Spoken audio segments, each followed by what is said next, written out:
Beaucoup de chrétiens et de musulmans ne connaissent pas vraiment les livres saints et ceci peut générer beaucoup de confusion.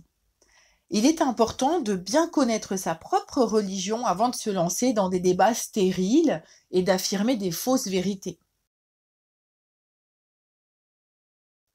Voyons ce que disent la Bible et le Coran sur Jésus. Beaucoup de musulmans renient la nature divine de Jésus-Christ en prétendant qu'il n'est qu'un prophète.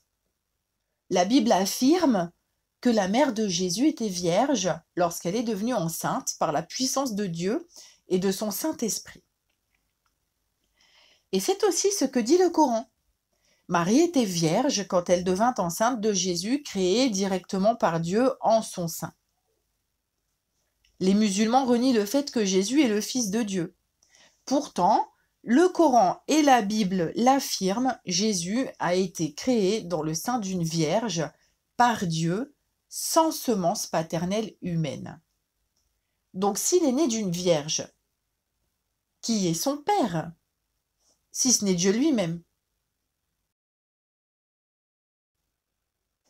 Pendant son ministère, Jésus opérait de nombreux miracles, des guérisons, il libérait beaucoup de gens de leurs démons. Il ressuscitait même des morts. Malgré cela, les chefs religieux juifs l'ont fait crucifier parce qu'il dérangeait l'ordre établi. Une fois mort sur la croix, il vaincra les ténèbres et la puissance de la mort en ressuscitant 3 jours plus tard. L'islam a essayé d'occulter des évangiles, ce qui en fait la force. En effet, certains musulmans prétendent que Jésus n'est pas mort sur la croix. Or, les historiens affirment, preuve à l'appui, que c'est bien le cas. Et pourquoi devait-il être sacrifié? Avant Jésus, les Juifs sacrifiaient des agneaux chaque année pour expier leurs péchés. Dans la Bible, Jésus est appelé l'agneau de Dieu. Il fallait un agneau sans défaut pour ôter définitivement le péché des hommes. La seule personne qui pouvait marcher sur la terre sans péché du tout devait être de nature divine. Jésus, qui n'est pas né d'une semence humaine corruptible, c'est-à-dire qui n'a pas de père biologique humain, a été tenté en toutes choses, mais il n'a jamais péché. Il était donc le seul qui pouvait servir de sacrifice ultime pour apporter le pardon à tous ceux qui le lui demandent. Lorsque nous le faisons, il nous libère de la domination du péché et nous change pour nous présenter purifiés devant Dieu et nous donner accès à son royaume qui ne peut nous laisser entrer souillés. Il ne sert à rien de demander pardon pour recommencer sans cesse les mêmes péchés. Le but de Dieu en Jésus, c'est de nous débarrasser de nos péchés, de nous transformer, de changer nos cœurs par l'Esprit Saint qui vient habiter en nous lorsque nous invitons Jésus dans notre vie. C'est bien par ce sacrifice ultime que Jésus nous sauve de l'enfer, comme on peut le voir dans ces versets. Donc c'est en demandant pardon pour nos péchés, en reconnaissant Jésus comme Seigneur et Sauveur, qu'on peut être sauvé de l'enfer. C'est en tout cas ce que la Bible dit. Qu'en est-il dans l'islam? Contrairement aux chrétiens, les musulmans ne sont absolument pas sûrs d'être sauvés et d'aller au ciel. Mahomet lui-même n'était pas sûr de son propre salut. Un hadith reconnu raconte qu'il alla visiter une maison où reposait encore le corps d'un musulman qui était décédé. Une femme s'adressa au défunt. « Oh, qu'Allah ait pitié de toi, je témoigne qu'Allah t'a honoré. » Mahomet demanda à la femme. « Comment sais-tu qu'Allah a honoré cet homme ?»« Je le sais par Allah, dit-elle. » Mahomet répondit. « Cet homme, la mort l'a frappé, et je lui souhaite le meilleur au nom d'Allah. Par Allah, bien que je sois le messager d'Allah, j'ignore ce qui m'arrivera, tout comme toi. » Les musulmans affirment que Jésus n'est qu'un prophète mort parmi tant d'autres.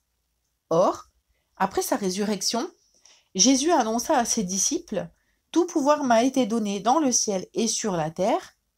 Allez, faites de toutes les nations des disciples, les baptisant au nom du Père, du Fils et du Saint-Esprit, et enseignez-leur à observer tout ce que je vous ai prescrit. Et voici, je suis avec vous tous les jours jusqu'à la fin du monde. »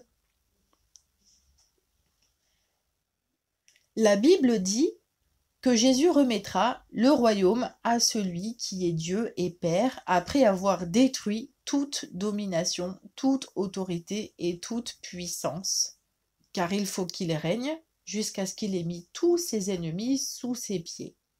Le dernier ennemi qui sera détruit, c'est la mort. Dieu, en effet, a tout mis sous ses pieds. C'est aussi ce que disent le Coran et les hadiths, comme vous pouvez le constater à l'écran. Donc Dieu le Père a bien donné son royaume à Jésus jusqu'à ce qu'il écrase ses ennemis à la fin des temps. Nous ne comprenons pas pourquoi les musulmans disent que Jésus n'est qu'un prophète mort alors qu'ils l'attendent aussi comme sauveur à la fin des temps. C'est contradictoire.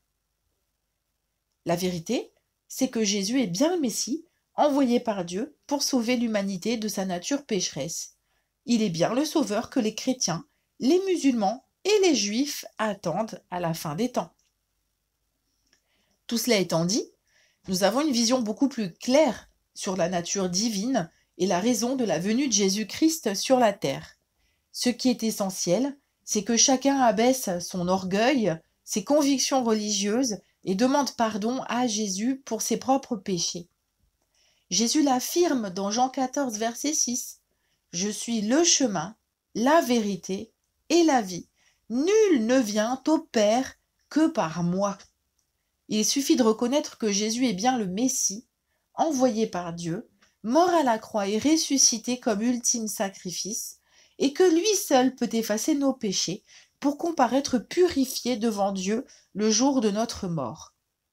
Tout le reste n'est que religion, dogme et rituel. La relation avec Jésus est la seule chose importante à retenir. Une simple prière de repentance peut nous réconcilier avec Dieu le Père pour l'éternité. Il serait dommage de passer à côté d'un tel cadeau.